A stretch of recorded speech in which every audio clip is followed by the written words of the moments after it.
Hello, this is Neil, the art instructor at masterpaintingnow.com, where you can find free drawing and painting lessons.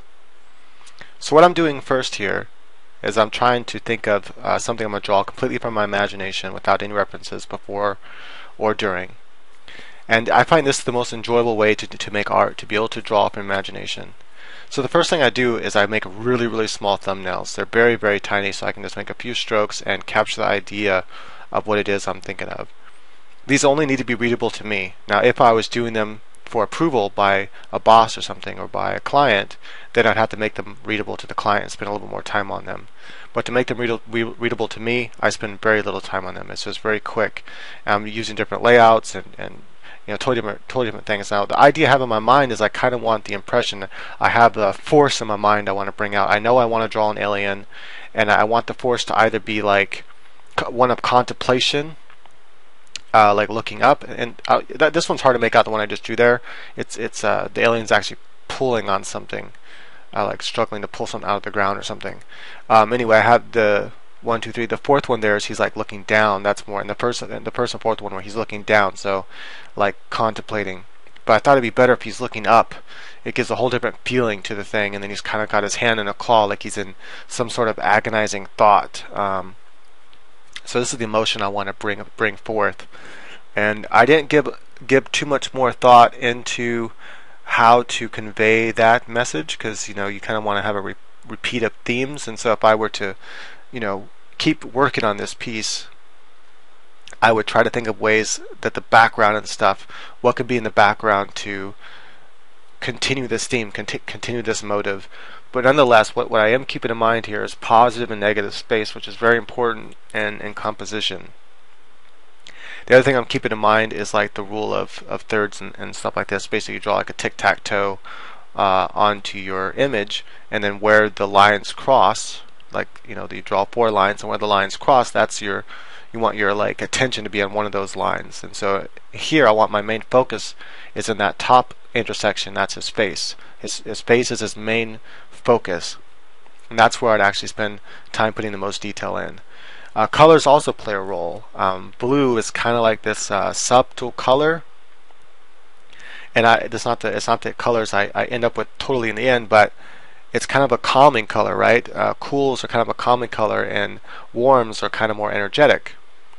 And it would have been interesting if I would have chosen the warm colors, because it would make it seem more energetic. It would make the whole pose this feel and seem more energetic. But that's not what I want. I kind of want this sense of contemplating agony.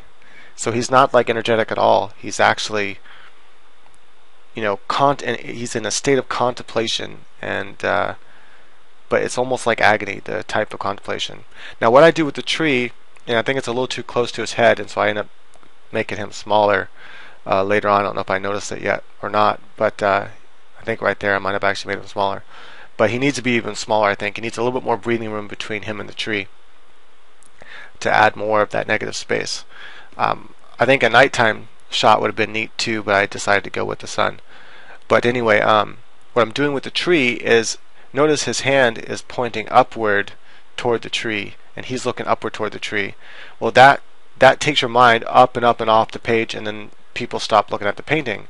So I need a way to bring it back down, to divert the eyes back down to the painting. So that's why the tree is there, to divert the eyes back down. I have purposely put those branches pointing back down toward his face, so it brings you back down toward the center of attention, that being his face and his hand, where the emotion is going to kind of be at. And I'm going to have like, if I went through with this painting and decided to continue it, his face will have like stitches in it and stuff. I don't know. I'm thinking maybe some alien weird looking thing mixed with like Silent Hill, But anyway, so I'm purposely distorting the figure to look more alien, to have these like longer arms, like kind of like a gorilla, but not a gorilla of course, but just to have those longer arms, and to have these big wings that just kind of go right into the deltoid rather than up above where they should be anatomically on a human being. So I'm trying to add that difference there. But yeah, it's a really good practice here when you're doing this is practice doing little thumbnail sketches. It really will help you capture idea and to get the idea if it's going to read as a composition.